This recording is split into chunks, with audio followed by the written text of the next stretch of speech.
pursued. We have two testimonies here who, following a Christian encounter, were able to be close to the others. They do not withdraw in face of certain circumstances where other would escape. They try and share the destiny of those that they encounter, pushed by the desire to see how God responds to their hearts. We'll see that God doesn't leave men alone. I'd like to quote the Pope in his address to the meeting. He focuses on the second part of the title of the meeting and says, "Destiny has not left man alone." This is an expression of the servant of God, Father Giussani, who reminds us that God has not forgotten about us. In older times, he chose a man, Abraham, and wanted him to go towards the promised land. And in the fullness of time, he chose a young woman, Virgin Mary, to become flesh and come and inhabit amongst us. Today, the Lord chooses every one of us to accomplish his desire of loyalty. The existential periphery we are going to cover today is that of disease, a mysterious condition in which man experiences his own impotence, limits, and sense of being finite. Our guests work in two excellences of the world, the Humanitas Institute in Milan and Mayo Clinic in Rochester, Minnesota. Monsignor Gerald Mahon, Father Jerry, for all friends, pastor of the Church of St. John the Evangelist in Rochester, just a few steps away from Mayo Clinic. That's why his parish is very important to patients and their family members. Father Jerry has brought many visitors and friends since 1997 to the meeting in Rimini. They all come from the Midwest area, the area of the Great Lakes, and they all come here to visit the Rimini meeting, which is a big cultural event appreciated by all our American friends. He was also a very dear friend of Father Giussani. In 2000, he encouraged us to live the experience of Father Jerry that he experienced in an encounter. So welcome, Father Jerry.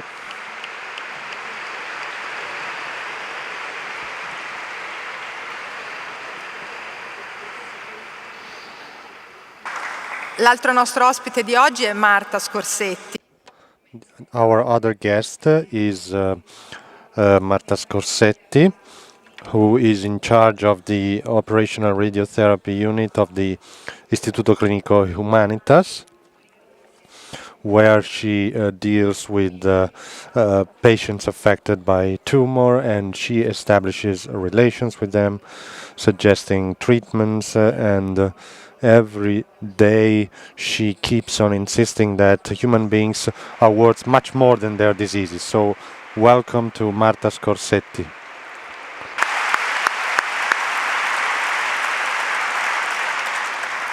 Do subito a lei la parola. And now I'd like to give the floor to Marta. Thanks, Letizia, for the introduction, and thanks to the organizers for inviting me here. I'm very happy to be here with you, and I would like to tell you what God has done and is doing with my life and the life of the people I meet. I'd like to tell you facts just like they happened in the order which someone else thought for me. So this is not the order I am presenting you the events, but the order which he chose. The first part of my presentation is destiny hasn't left human beings alone. Why do I say that? Because destiny, fate hasn't left me alone, and I am the first periphery that God has met. Now, the beginning and the present of my life lies in my calling. I met Father Giussani during my first year in university, and Father Giussani told me something that really struck my heart. He told me the heart is done for the infinite, and the infinite has become flesh. It has become someone you can meet.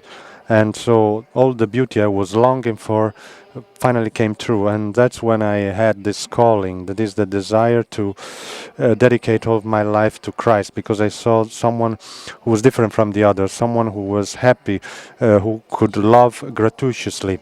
And that's why I told myself I want to live this kind of life. And that's why I went to Father Giussani at the Sacro Cuore Hospital, and I joined the Memoris Domini. And he was so happy to see a 20-year-old beautiful woman who decided to join this this body, and because Christ deserves it. And then he told me, let yourself be loved by Christ. And that radically changed my life, because since then the most important thing has never been how I was, but who I am, a self-love by Christ. And life is beautiful because it is free, because it is made of love. And at the 5th year of my university, I had to decide what I wanted to do as a specialization. And almost randomly, almost by chance, but maybe because this was God's will, I ended up in the Tumor Institute in Milan. And I had to assist surgery, a surgical operation, and then I saw the faces of the people lying in the beds, and they all look the same, pale, without hair. You could really feel the pain. You could really see it on their faces. You could really see that there was a sort of sense of condemnation, something unavoidable that was going to happen. And so I really felt I wanted to spend time with them. I was filled with joy thanks to Christ, and I thought that if Christ had not left me alone, then he would not leave them alone either. And so I asked what they needed at the Istituto Tumori di Milano, the Tumor Institute, and he told me radiotherapists, the doctors who are specialized in oncological therapy, the ones which use X-ray therapy to treat tumors. And he told me, well, this is not an easy task. And then the patients, almost all of them die because their prognosis is very serious. So are you willing to accept that? And I said, yes, if they have to deal with death, I want to be with them. I want to stand next to them. That's how I began my career at the Tumor Institute in Milan. And that's when I was faced with the final questions of life. Because when I met these people, I realized that they had the same questions as I had. What's the meaning of life? What is my destiny? A young man told me, well, my wife is ill. What will be her destiny? What will happen to me? Another one told me, well, I want to see my child graduate, get married. Another woman asked me a question, and she asked me, what's the sense of all of this? And faced with these questions, I realized that these were really the questions that I wanted to investigate, so to say. So while other patients got away, tried to escape, I stayed there. I stayed with the people because I wanted to look in their faces. I wanted to see what God would make with their lives, because that was also what God was making with my life. And I thought this was a very interesting thing. And I was very curious to see that.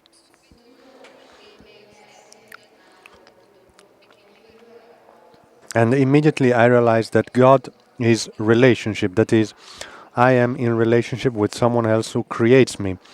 And living together is made of relationships. And this is a wonderful thing because you realize you're not alone. No one is alone. We all live for the others. It may be other people, other things, but these are things or people with whom you feel a bond. There was a man from the south, coming from Sardinia. He was uneducated, and he said, well, if you're not here, I won't eat. But his wife told me, well, why? We have always eaten. Why do you need the presence of this doctor to eat? Then there was another man, a very wealthy lawyer who was used to giving orders to everyone. But with me, well, he was much calmer. He was more docile, and her daughters were joking and said, "I think he fell in love with the doctor." And then, while he was ending his therapy, he was doing very badly.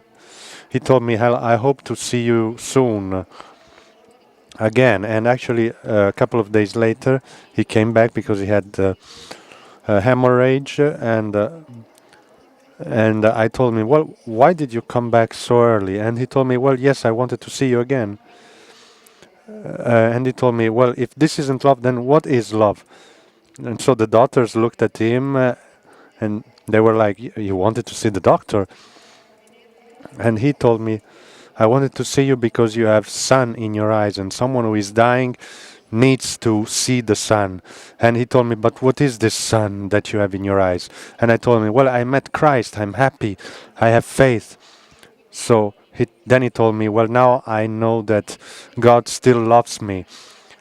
And I told him, "Well, I think he is looking for you." And then he replied, "Yes, now I'm ready." And a few days later, he passed away. Another episode I'd like to talk about is a more recent one. It's about a woman who was really afraid of being ill.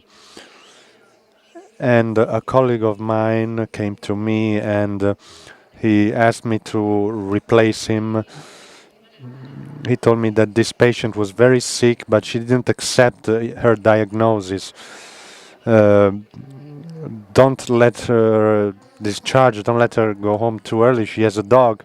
And when I came to see her, she was a very timid woman with German origin, so we talked with each other for a while, and then she asked me, I suffered too much, and she couldn't move from the bed. And she asked me if I could make her injections, because in her country euthanasia was possible, and she wanted euthanasia. And then I asked her, well, why? Don't you like to live? How's your family? And then she told me, well, yes, of course I like life. I have a husband, he's a good man. And I also have a dog. And then I told her. And then she told me, but I don't want to suffer. I'm afraid of suffering. And so I made her a suggestion. We must realize what your disease is, because if it has only affected the bones, then radiotherapy will be enough. Then hormone therapy, you won't lose your hair, and at least for a while you will feel well. But first we have to perform this CT scan. So I told her, just think about it, then let me know. Then she smiled and she told me, well, I'm not very confident. Then as I was leaving the room, I asked her, what's the name of your dog? And she told me a German name which I couldn't pronounce. I burst into laughter. And then she told me, well, I really like you because you smile, but I'm not ready. So I told her, well, that's fine. I'll wait for you. So I went back to my office. The next day at 7:30, a nurse called me because this woman wanted to talk with me. And then she told me, well, I thought about it. I want to undergo CT scan. I want to be treated, but first you have to promise one thing. If I'm going to die, you will have to be with me in this room. And I told her, yes, I will be here. But let's not talk about this thing because it is too early. So we performed the CT scan. Things went well because the disease had only affected the bones. And the woman is still alive. She's doing well. But this was very interesting for me, is because she asked me to be in the room while she was going to pass away. And then I asked her, who do you want to be here with you? And I think, and at that time, I realized that you can only give what you are. I am a relationship with God, and that's all I can give. And that's the thing I need to care about. So it is always important to spend time with him.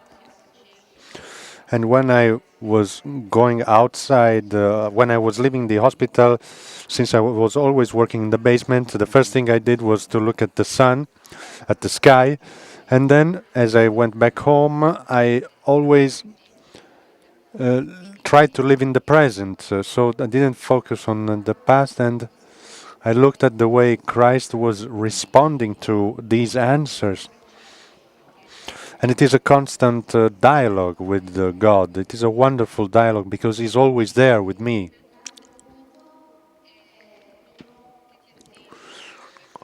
Another point I'd like to stress is the importance of having someone who keeps in touch with you, who remains with you. It is not enough to meet someone once. It is important to be present, be to stand next to this person, and this is something that a patient that I understood thanks to a patient. A patient who came with his wife. He was doing very badly. He hadn't eaten for days. So he came to the radiotherapy department, but he told me that he was very tired. He was basically giving up. And then I told him, "Well, why are you giving up?" And he said, "Well, I'm not ready. I just can't stand it anymore." But when he told me, "I'm not ready," well, I replied, "I'm going to wait for you. When you're ready, then I'll be here." And when I told him that I would wait for him, he was surprised. So his wife said, "Okay, let's get back up in your patient room." And I waited, in my heart, I waited for him the whole morning the next day because I really hoped that he would come back. But he didn't come in the morning, but in the afternoon, late afternoon, she came to look for me, and she thanked me because something extraordinary had happened. My husband is no longer the same. He's getting ready for the whole day. Um, he, he wore the new pajama. He asked me for an aftershave. He's getting ready because tomorrow he will come to see you. Will you be there tomorrow? And of course, I said, of course I will be here. And the wife believed in God, and she told me that he had prayed the Virgin Mary a lot to open his wife's heart, so that he would continue to live, that he wanted to live. The next day he came down to the radiotherapy department, and he said he was coming because he knew that I was waiting for him. And he told me that when someone is waiting for you, life becomes completely different. And then we did the simulation for the radiotherapy. Normally we schedule a fixed time for the radiotherapy, but he still felt weak. So he told me, "Well, how can I come here every day at the same hour?" Then I told me, "Don't worry, we'll make an exception for you." I talked with my head technician and told him we can make an exception, right? Because he's a special patient. So we agreed that this patient could come at every hour when you want, but let's say in the morning. Okay. And he was really surprised. And he said, if you're waiting for me, then I will come. And so the next day he came back and he said that he was doing all this for you. And so I realized that this is really a very important aspect in life. Another case I'd like to talk about is the case of a wealthy woman who had a tumor in her rectum, but she didn't accept the diagnosis. She took a plane to London, but the doctor made the same diagnosis. Then she went to Paris, and the diagnosis was always the same. So basically, she didn't want to get treated. And so a colleague came to me and asked me to convince her to undergo radiotherapy. She was an eccentric woman. I spent almost an hour talking with her, and it was a very intense discussion with a lot of questions and answers. And I was trying to get the right moment, to find the right moment. Then at some point I asked her, but how's your family? Because she was there alone. And she told me that her family was horrible. Her husband was apathic. Her son had important psychological problems, and her daughter-in-law didn't allow her to see the grandson. And but when she began to talk about her grandson, I realized that there was life in her. And she showed me a picture, and I told her, "This is a wonderful kid, a wonderful child." And she told me, "Yes, I'm really fond of him because he's the only normal person in our family." So I told her, "Well, so let's start radiotherapy at least for him." But she asked me to be there every day. "You must be with me every day." And then I told her, "Well, of course I'll be here. There will be others who will be here too." The treatment was very long, 7 weeks. Now this woman is still alive. She sends me postcards when she goes on vacation. When she began the treatment on the last day, I thought she would be happy because the treatment was over. But she told me, "No, I'm not happy. When are we going to meet again?" "Well, there will be follow-up examinations." And when she left, I realized that there was something wrong. And the next day she came back, so we did an examination. And there, it was a really striking experience, because then I realized that you really find yourself attached in a bond, and you need this bond to live, because this introduces you to a bigger friendship, the friendship with God. And this is a friendship which we all long for. And human beings are worth much more than their diseases. This is the key point. Well, because I see people living, I see in their eyes that they have a longing for life, a longing for love. They want to have children, to see their children grow up. Some want to get another university degree. They still have the desire to be happy. So if cancer cannot prevent me from desiring something, then it cannot stop me from living. And this doesn't stop life. For instance, there was a South American patient whom I loved very much. He loved music, and when we were talking one day about music, he told me, "You know, Marta, you're never too tired or too sick not to listen to some beautiful music." And then another friend of mine, Leila, we've been friends for years, and she had a wonderful desire for life, for order, she was really very attached to her family. She was a woman who really cared about her makeup, about her attire, but that was not vanity. It was a desire for beauty. And then at a certain point she decided to move into a larger house, and the oncologist was very surprised when she heard that she was moving to another house. But for me it was clear, because she was thinking about the future. She had a desire for the future. So the disease cannot annihilate you as a person. It cannot annihilate your mind and your desires. But it was an almost unique dialogue which made me realize that. A dialogue that I had with a woman whom I only met once. This was a 36-year-old woman. She had metastasis in the lungs, and I couldn't do radiotherapy because the metastasis was too extended. And yet she remained in my room, in my office, because she was looking for something from me, for an answer. Then I asked her, "How's your life? What's your job?" And she told me, "I'm a nurse. I work in a hospital close by. I have 2 children. One is 9 years old and the other is 6 years old. One of them is disabled. And I realized what my son was like when I got sick. But I want to live, because what will happen to my children?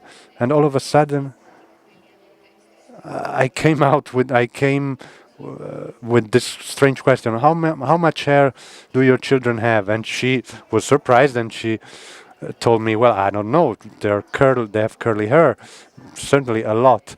And she showed me a picture, and then I told her, there is someone who knows how much hair your children have, because he has always counted them, because he created them, he gave them hair, and he will make them happy. And then she kept on looking at the CT scan with the balls, with the tumors. And then I told her, well, you're not your tumors, you're not your disease, you're small balls in the lungs, because they don't prevent you from spending time with your parents, with your children. You are worth much more than that. And so she was moved, and she told me, finally someone who didn't put me in a box. And she always did this drawing with her hands, the box. Everyone is putting me inside a box. When I go to work, my colleagues say, oh, poor lady, so young, so sick. But now I realize that I can live with my tumors, with my small balls in the lungs. And she told me, I should have met you a lot earlier, but still it was very nice meeting you, because you weren't able to cure my tumors, but you've been able to cure my soul, to treat my soul, because now I know that I can live with them, with the tumors. And I knew that I would never see her again. And she told me, I'll never forget about you. And I replied, I'll never forget about you either. And when she came out, I realized that something had happened.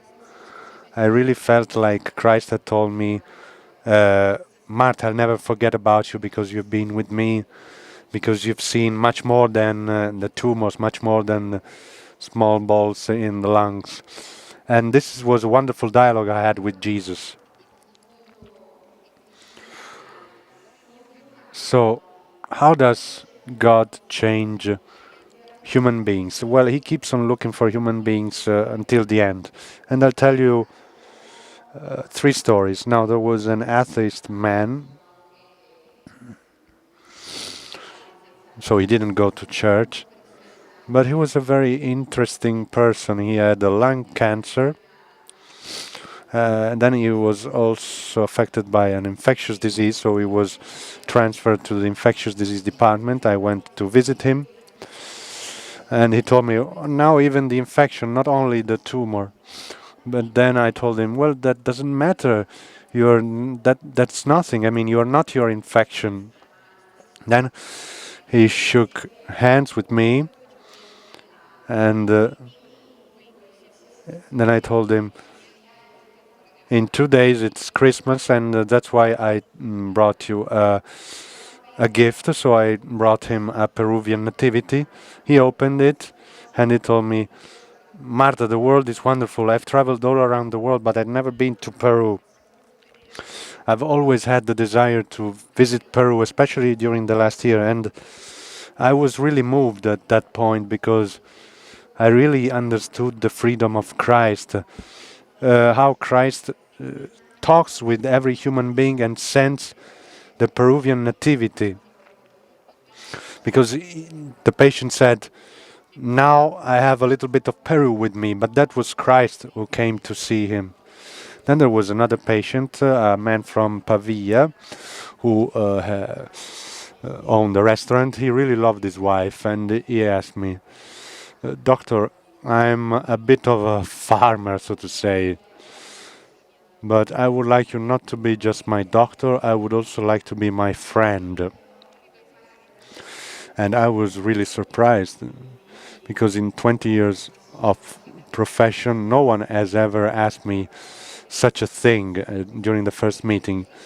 But since I never give up, I told him, of course. So we began to talk to each other very friendly, and that was the beginning of a wonderful friendship. And I really miss this friend of mine. And so he wasn't doing very well, and he told me, Marta, I've always worked with my wife, I always focused on my restaurant, and now I have life inside. Now I look at leaves falling from trees. And I told me, well, that's the right thing to do because it's wonderful. It was fall season and the colors of the leaves were beautiful. And then he told me, but our friendship must continue. So I will invite you to my restaurant with your family. How many children do you have?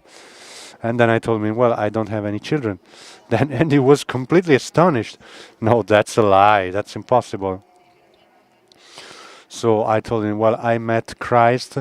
I dedicated my life to Christ. I live with other women. And she was really moved. He took my hand and he told me, well, if this is the church, then I can also be part of the church. I also want to be part of the church. And so I could read in his eyes that God was talking to him. Because he was always saying, well, my wife is always praying, but he didn't do. He didn't pray a lot.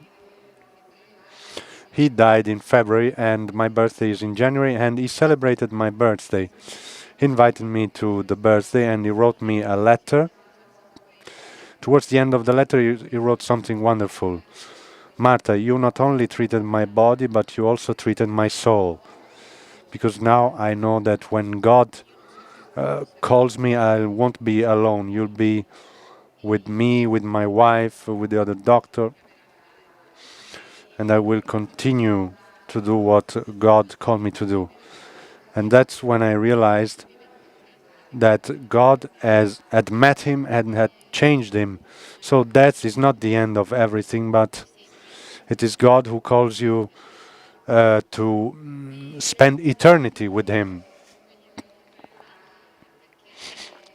Another example I'd like to make is a wonderful example for me. Christ made me experience something wonderful. This was a young man, a 35-year-old man, whom I treated for 2 years, and he was a very special man. Because in your face, you could really see that he was accepting everything that was happening. We never talked very much. He came with his laptop. No one came with him. His conditions aggravated, so he was hospitalized. And my colleague told me, well, Marta, the situation is very serious. After 2-3 years, I can no longer do any treatment. Marta, go and talk with him because he's asking to talk with you. And then I realized why he always came alone. And I realized why he always came alone, because his parents were there. They were quite old, 77, 78 years old. So I asked him, why are you here? He told me, well, Marta, I'm doing really badly. I feel pain everywhere. I can't move my legs. Then he told me, just make me the injection. And when he asked me that, I had really tachycardia. My heart began to pump very hard, and because I really loved him. And then I asked him why. Well, I can't walk. He replied, I can't move. So then I took his ankles. Why, Roberto? Roberto, you're not just your legs, you're not just your ankles, you're not just your body. You're worth much more than that. There is someone who made you, and among millions of people, and I also did this sign with my hands, millions of people, there is no one like you, and God just wants you to be just like you are. And when I mentioned God, his dad said, don't talk about God, because if God is fair, why didn't he call me? I am 77 years old, so I should be called by God, not my son. And then I replied, well, I can't say why, but last week I met a man from Tuscany who had come with his women, that is his wife and his daughters. And then and his son had died in an accident with his tractor in the countryside. And then I had to examine him. And this man had taken out his wallet and shown me a picture of his son. He was a handsome man. He was only 30 years old and he died. And he told me, but that's right, because God wanted to have him with him.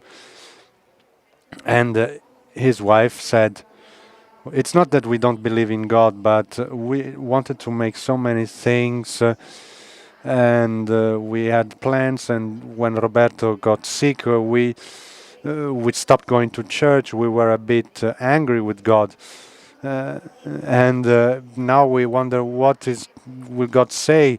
And then I told them, well, God is just waiting for you. So I looked at in Roberto's eyes and I told him, God is waiting for you.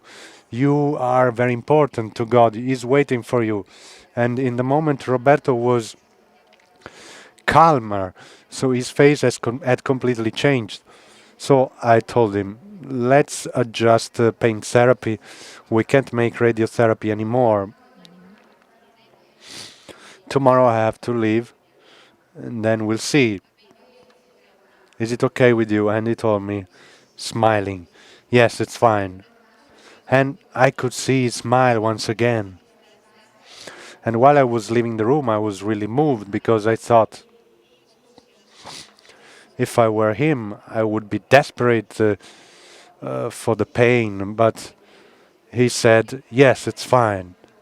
So I immediately called Father Giuseppe, our chaplain, and I asked him to visit this man.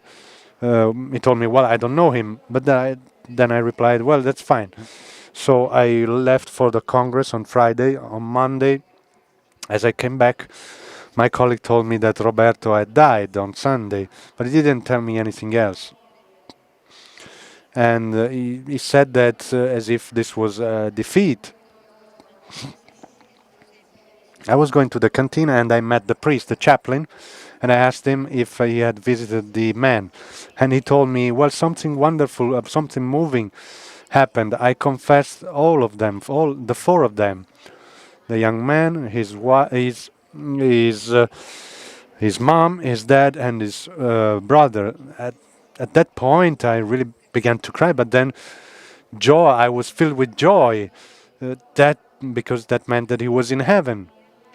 And as I left the chaplain, I said to myself, well, Jesus, I have nothing else to ask for, because you are the only one who can win over the hearts of people. And I was really filled with joy, because if you can meet someone like him, then that is really life. So what is my conclusion? That life is a constant journey. And this is something that I was taught by Dionino, one of my biggest friends. He was also part of the Memores Domini. And he had a very bright sight of destiny, of the future. He was ardent with the desire of meeting God. And he told me at a certain point, every day I'm getting closer to my destiny. At some point I told him, so do I, so am I. At that point we realized that the problem is not to be ill or to be healthy, but it is to run towards the destiny, towards your fate. And life is a journey towards your fate. And the pace of this journey doesn't depend on us, on our energy, but we have to look, and then you realize that God, Christ, is coming to you, and then you realize that life has become true, and it is complete. Thank you.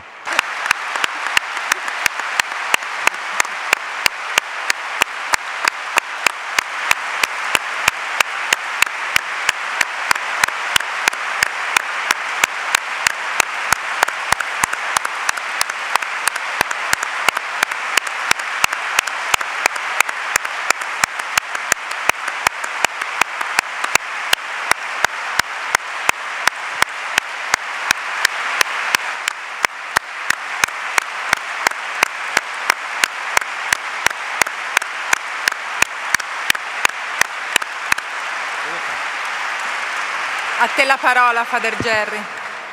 I appreciate your testimony, Marta, and I agree with Father Giussani. And it is a privilege for me to give my testimony alongside of a beautiful woman. Thank you also, Letizia, for your introduction in which you recall my witness in 2000 at La Tuile and the intervention of Father Giussani. The words of Giussani stir up in me my whole experience of living the charism, and they provoke me to live his words as the edge of existence, which is always near. This is my story now as it was in 2000. Giussani states in 2000 at La Tuile that the charism has reached a pinnacle, a summit, through my witness. The fact that he was renewed is the substance for understanding, experience for me. The desire of Father Giussani is that nothing in the world can come to be such an obstacle that it becomes legitimate or inevitable to suspend the memory of Christ. Giussani was renewed by my poor witness. He did not suspend the memory of Christ. And this, my friends, is the heart of my message this afternoon, as I am asking that you and me not suspend the memory of Christ or conclude that we have arrived. My desire is to open this whole question, as it is the basis of going to the ends of existence and the ends of the earth. During the past 15 years, since Giussani spoke in La Tuile, I have been discovering the depth of what he was saying to me about being the pinnacle of the experience of the charism through my encounter. And I am confident there is more to discover as I follow him in living the charism. It was a grace to grow in understanding about his preference for me. And I have come to know that I was chosen and loved by him. And I so desire to know this embrace more deeply as it calls me to become myself and to meet Christ with a vulnerable and true heart. I was visited by Christ through the encounter with Andrea in Rochester in the year of 1996. Even though we have struggled in our relationship over the years, this never changed the encounter. At that time, I was 51 years old. The event profoundly opened my experience of knowing Christ in all of humanity, in the human condition, in reality. And my experience becomes more and more alive with every turn in being open and available to a presence that has no limit. I so yearn and long to live on the edge where the risk of meeting Jesus is so dramatic, visible, and concrete, in contrast to managing reality with words, explanations, and a fear that paralyzed me. The edge of listening, paying attention, and letting go of control is a posture only possible when you are loved, chosen, and not riddled with fear. Often being isolated and afraid has been my way of living, which leads to hiding behind what you can figure out and dominate. My faith was limited, as I did not live with the trust that Christ was alive and waiting for me beyond the appearance of things and a measure. Also, my professional life and being a priest contributed to relying on competence, answers, and a way to be closed within a measured tolerance for a more fragile human existence. In contrast, following Giussani has awakened my humanity and opened my restless heart, which longs to be surprised by the one that is right in front of me, allowing me to meet the truth in my experience. My character relied on what I knew to work, on what I thought was living successfully. But instead, living on the edge with the discovery of a presence that comes through being real, from a gaze, from affection, and through a way of being looked at intensely, is really living. This is a move from knowing a darkness to live in the light, where the experience touches and moves every cell in my body. I am no longer afraid of the darkness in any circumstance. When I met Andrea and listened to his way of knowing Christ in reality, I said, I want to know the Christ that he knows. When I offered a witness 15 years ago, Giussani was able to see into the depth of my frozen being, and the grace of the arrow that had been shot from Italy through the gift of the charism pierced my heart. Time has enabled me to realize that Giussani could see, experience, and recognize in my encounter, and I am confident he knew the possibilities for a newness of life. We shared those early experiences that I want to bring to you, and also what is happening to me now, as the charism is very contemporary in the whole of my life, as it has changed my life as a human being and as a priest in a radical way and on a daily basis. But there's nothing about having arrived, as the path is marked by new beginnings beyond my imagination. As was mentioned by Letizia, I'm from Rochester, Minnesota. It's in the US, and it's certainly on the outskirts of existence. A small city in the Midwest with a large medical center that employs 38,000 employees. Our parish, St. John the Evangelist, is neighbor to this medical center, and therefore we interact with thousands of people every year, families and patients who come to the city for the grace of healing. And I have come to know this place as a miracle institution. Recently, Joe came with his wife and family to receive a second opinion about a brain tumor, and he needed surgery. After consultation, he decided to have the surgery at the Mayo Clinic. The procedure was very demanding as they went up through his nostrils to remove the brain tumor. They informed Joe and his family that they were not able to take all of the tumor, but had to leave some because it was attached in a complicated way. This resulted in his need for additional treatment after some healing. He returned to the Mayo Clinic to finish the treatment process, and they took an MRI which showed no portions of the tumor that had been there when they did the surgery. They called in another consultant to review his information and the entire case. They were puzzled and didn't point to a miracle, but concluded they didn't know what had happened. I asked Joe, and what is your experience? His immediate response was, my wife and I spent hours in your church begging through the intercession of San Riccardo Pampuri.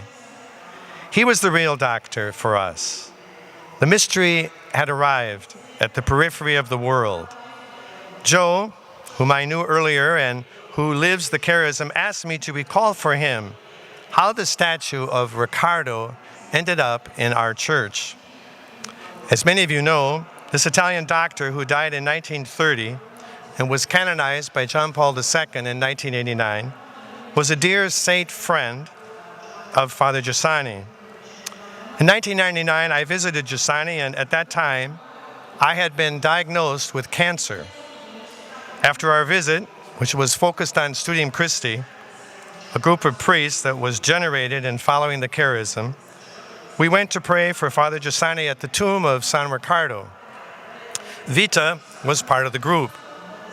A memorist was with me from Rochester, and I had told him about my cancer.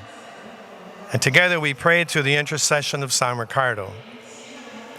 As I was returning home to the U.S., I experienced an incredible certainty that I no longer had cancer. After some weeks, I returned to the Mayo Clinic for a biopsy, and everything was normal. I no longer had cancer, and it has never shown any sign during these past 15 years. Father Giussani was moved by this miracle of healing, and he gifted our parish church, St. John the Evangelist, with a statue of San Riccardo.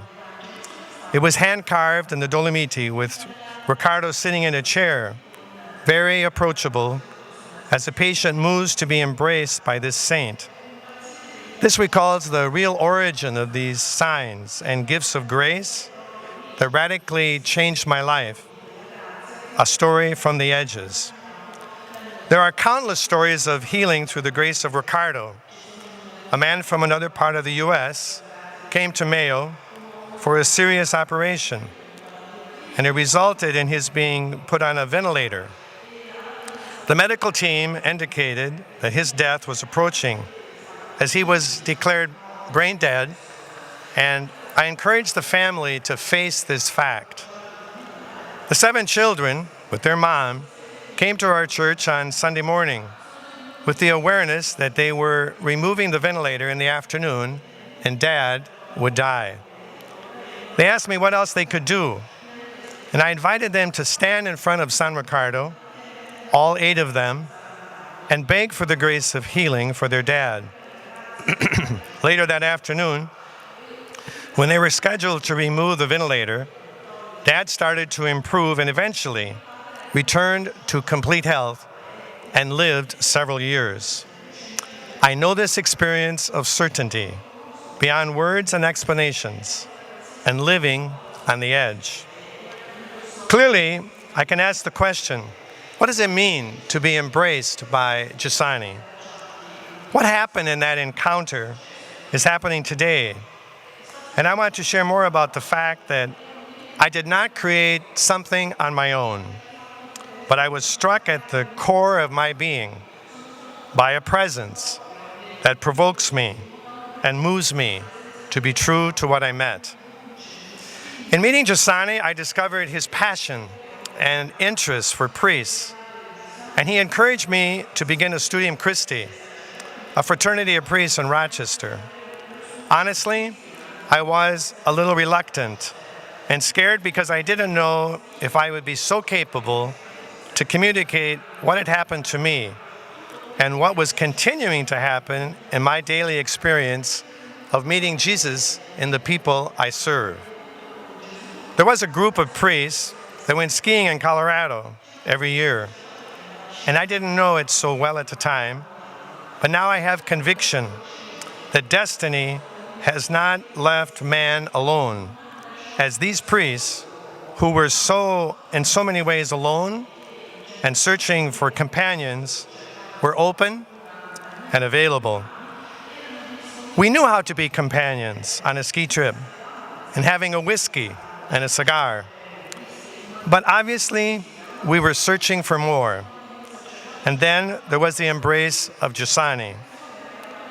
I recall so well getting off the ski lift at a high point on the mountain and skiing a little distance, and then asking the other priests if they would be open to begin Studium Christi. And they said, they said yes, and this resulted in our praying the Angelus. And they asked why we would be praying the Angelus. And this led to our discussion about the charism of Father Giussani and our focus on God becoming flesh and the fleshiness of our being together in the way in which we would need to discover His presence in the flesh right here, right now. Later in the day, when we were skiing on another mountain, and the group arrived at one place overlooking such beauty and wonder, I asked them why they were so willing to say yes and to follow the charism of Father Giussani, of which they knew little.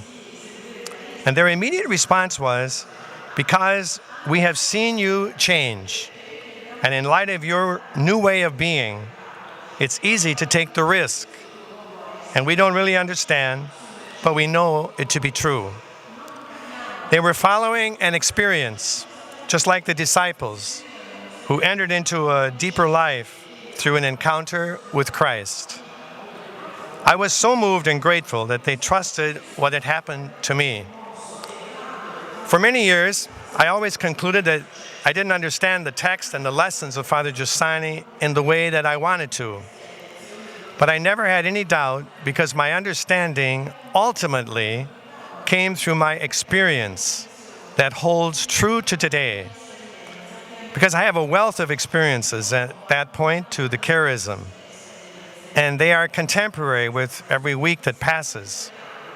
One of my serious struggles in preparing this reflection today is trying to choose just a few experiences that verify and speak to how Christ goes to the outskirts and surprises me and the people with whom I serve in reality, and the people I meet and listen to and celebrate sacraments, and it goes on and on. Recently, I was visiting with my bishop. The priests have a yearly appointment with him, and he's very interested in our humanity, our life, and how things are going.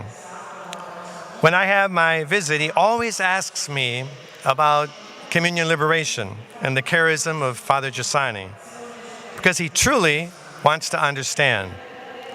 I always feel inadequate in attempting to communicate the wealth and the abundance of what I met and what I meet every day. It's obvious to him, it's not sentimental, and so he is interested in the root, the experience of my life, my heart, my pastoral ministry. He told me recently, I know that something happened to you. I didn't know you in 1996, and when I walk into your church and I experience the community, I experience the joy and the gladness in your face and in your eyes. I know that this is beyond a measure, but announces the gospel. I just want to understand more clearly and better what happened to you, which is apparent in your entire parish community. To trust my experience is a treasure I have received in following the charism of Giussani, as I have been looked at with an affection that opens my being. And this gaze of an exceptional presence is so real and calls me to be surprised as I pay attention. Very recently, I had a profound experience of the presence of Jesus. The factors would not necessarily lead in that direction, but only if I honored and trusted my experience. John from Colorado, a man now attending the Mahon Medical School in Rochester, recently spoke at Rotary International, of which I am a member. He had been rejected by 17 medical schools in the USA, and he felt completely powerless. But while he could not enter medicine as a physician, he had a passion to help in a hospital.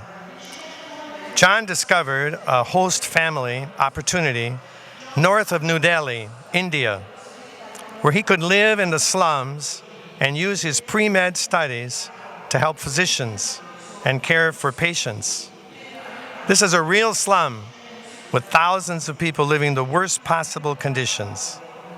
And while he served there, he discovered his desire to help people of the slum receive an education. He wandered into a Catholic school near the slum that was run by the Carmelite Sisters, which was a school for wealthy people. The principal welcomed him for 2 hours as they spoke about possibilities. The first was to invite the sisters to visit the slum. It was near their school, but they had never been there.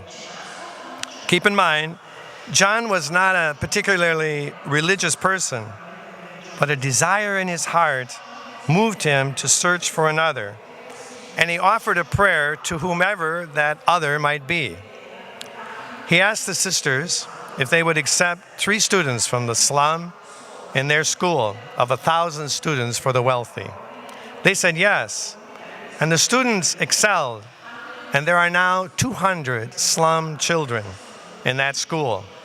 and he started an organization called Squalor to Scholar. After some time in the slum, he reapplied to medical schools in the US and was accepted at the Mayo Medical School in Rochester. Last week, I had dinner with him, another one of our neighbors, and shared the fact that I experienced the presence of Christ radiating from him when he spoke at Rotary, even if he does not know Christ. I assured him that Christ is working through him. When he looks at you, it is the Giussani gaze, attentive, real, and your heart is broken open with a newness you never imagined. After our dinner, he shared with me that he wanted to come to Mass at our parish the next week. And I immediately responded, I'm sorry, but I'm going to be in Italy.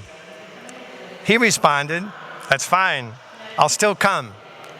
I said, oh darn, I thought this was all about me. But you are coming for Christ. Here is a man who claims not to have a particular religious affiliation. And I am meeting the one I love and explaining the one and experiencing the one I love and follow in this man of the slum. I know how one can live when I follow this humanity. I was more interested in his humanity than his becoming Catholic. Such a profound happening leads me to know the wisdom of making a judgment, as I was confident of how my needs were met through the beauty of wanting to follow this man. Another story from the edges of risk, and it calls me to live on the edge with an alive humanity that knows no limit on the outskirts, but a face that is near and gives value to existence without measure. Once you try to figure out an experience like this one, you've closed the mystery, but judging it calls you to live and to breathe. This is only the beginning. I have no idea where this will lead with this man from India at our medical school now, and I don't need to. I just need to trust the beauty and the depth of the fact. Destiny has not left man alone. It is my awareness that these extraordinary experiences are my way to meet the periphery of the world every day in the ordinary life. However, I say ordinary life, but these countless encounters never seem ordinary to me, but life-changing, and I know more deeply with the passing of every gift of beauty.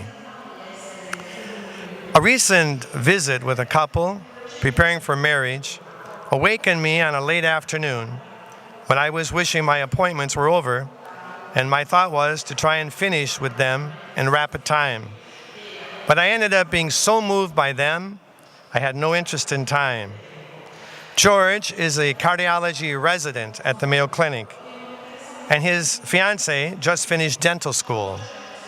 Jane is a Lutheran, and George a Catholic, which resulted in their going to 5 Catholic churches in her metropolitan city, as they wanted to be married in her city. However, all 5 Catholic churches said no, as the couple did not belong to any of the parishes in an official way. He belonged to a Catholic parish in another state, George. The conclusion, all 5 priests said no to them, and they were coming to me asking for help. Would I seek a dispensation to be married in the Lutheran Church? I said, absolutely, we can do it. And I apologized that the church had been so legalistic, so formalistic, and not pastoral in meeting their needs. Jane then shared with me that she desires to become Catholic and will be in the process in our parish this fall.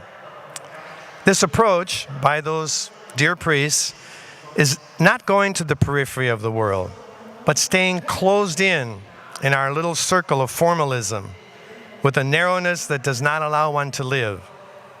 Pope Francis and Father Giussani teach us through the grace of encounter to let go of the smallness of calculating the law and take the risk of seeing the need of one in front of you and opening your heart. It was a grace for me to listen to this lovely couple and discover the face of Christ in all their sincerity and real desire to live a relationship with Christ, even in the face of the obstacles by the church. There was a time in my life when I made these mistakes by trying too hard to do what was right, like the Pharisees, in contrast to discovering how to live. It seemed that it was easier, but no, it is suffocating. Encountering this couple gave me a newness of life, and I no longer cared what time it was. Thank you, Father Giussani. In conclusion, Giussani taught me how to listen to a voice that cries in the wilderness. And this voice was Father Lugala Lazuba from South Sudan. We have a Sudanese community in Rochester, and they wanted Father Lugala to come and serve with us for them. However, he had issues with the immigration services, and my former bishop concluded that we could not accept him. However, I heard his begging voice on the phone and remember well in 2004 thinking that Don Giussani would say yes to him. And so I said yes. I told Father Lugala, we will deal with the bishop later. He has been a miracle of Giussani for our parish, and now we are building a school in his hometown of Ye, South Sudan. We recently raised $600,000 for the school and will begin building this year. I am confident this would have never happened without the gaze of Giussani. This is the periphery of the world, knocking on our door, and we are taking the risk to reach the edges where destiny has not left man alone. Thank you.